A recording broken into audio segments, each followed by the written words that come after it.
Hello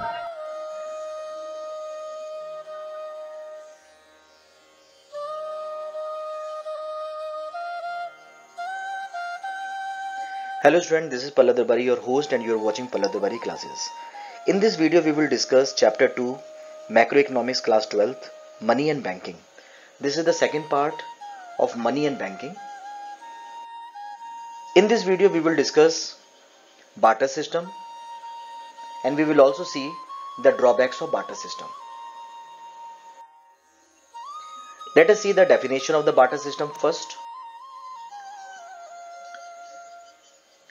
In this picture we can see one person is having fruits, other person is having hen. In the case of the barter system, if the person wants fruit, he can give the hen and can take the fruit. So what is barter system? Barter system is a system in which one good is exchanged for other goods and services. So what is barter system? So it is a system under which one goods and services being exchanged for other goods and services. Let us see the components of barter system. Under the barter system, we are having two components. First is cost of searching and the other one is cost of waiting. Let us see what is cost of searching. It implies a cost that is involved in searching a suitable person who is ready to exchange a commodity in exchange of a commodity that a consumer is having. So what is the first component? The first component is cost of searching, which means the cost, that is the time period or the energy which the person gives to find out the person having the availability of the goods which he wants. And the second component is cost of waiting. It means the time period which a person devote to get the positive response from the person who is having the goods which he wants. So in the barter system we are having two components, that is cost of searching and cost of waiting.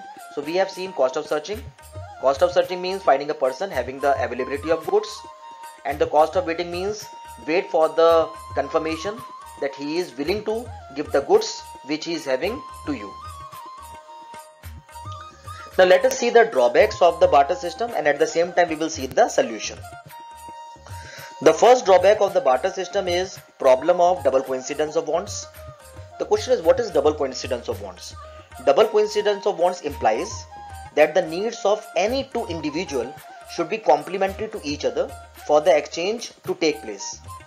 In a very simple word, we can say that both the persons should agree at the same time. It means, for example, A is having milk and B is having water. So A should agree to take water and B should agree to take milk at the same time. But in reality, it is very difficult to find an individual who possesses the goods and services that are needed by another individual at the same time in exchange of what he or she has. So in reality, it is very difficult to find a person. For example, it is very difficult to find a person A having rice to search for a person who is ready to exchange shoes for rice at the same time. So what is the first problem of the barter system? That is double coincidence of wants, means agree at the same thing at the same time. Let us see the solution of the double coincidence of wants. With the introduction of money, which is accepted by all as a mode of payment, so money has solved the problem of double coincidence of wants. It means that everybody is ready to accept money. They don't have any problem in accepting the money. So the problem of double coincidence of wants is no longer exist with the introduction of money. Let us see the second problem of the barter system. The second problem of the barter system is lack of common unit of value. What is the lack of common unit of value means what? Under the barter system, we have seen that sometime a commodity is being valued in terms of gold, another time it is being valued in terms of coal, another time milk, and so on. It means that there was no common unit for measuring the value of one goods. So it becomes very difficult to tell which good is cheaper and which good is costlier, because every time the good is being valued in other commodity. Hence, under the barter system, there was a lack of common unit of value. Now let us see the solution to this problem.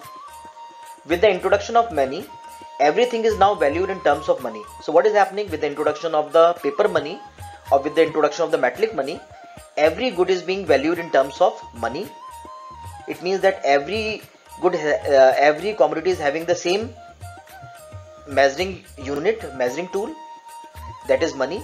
So it becomes possible to tell which one is cheaper and which one is costlier. The third problem is difficult in wealth storage and transfer of value.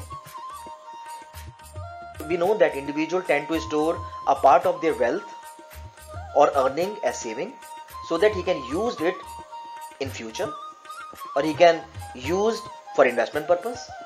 However, it is very difficult to store many types of commodities. Why? Because commodities are mostly perishable in nature, so we can't think of holding it for the future.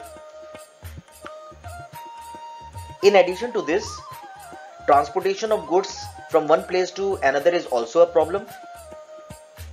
Therefore, the transfer of value and the wealth storage was one of the major difficulties in the barter system. But with the introduction of the money, which is non-perishable and takes less space, so the problem of transfer and the storage is solved. Now let us see the fourth problem of the barter system, that is lack of standard of deferred payment. Listen, the deferred payment means future payment. As wealth could not be stored, therefore it was very difficult to make future payment and contractual payment such as salaries, loans, interest payment, etc. For example, it was difficult to decide whether wages to a labor are to be paid in terms of food or in terms of rice, etc. Therefore, it becomes very difficult to value the services of labor in terms of commodity. Similarly, if a loan is taken in the form of a commodity, then the problem will arise. Why? Because for the repayment of the loan, we should be in the position to hold the commodity for the future period. And since commodities are perishable in nature, so the commodities cannot be preserved for the future. But money has solved this problem. Why? Because money is acceptable by all as a mode of payment, so it becomes easy to value services because every person is ready to value his service in terms of money. Second is future payment is possible or loan becomes possible. Why? Because money is non-perishable in nature, so a person can hold the money so that he can make the payment in the future. So the problem of the deferred payment is totally solved with the introduction of money. That's all I have in this video. Thanks for watching. God bless you all. Dear subscribers, if you have not subscribed my channel, please subscribe the channel and don't forget to press the bell icon so that whenever I upload the new video, you get the notification.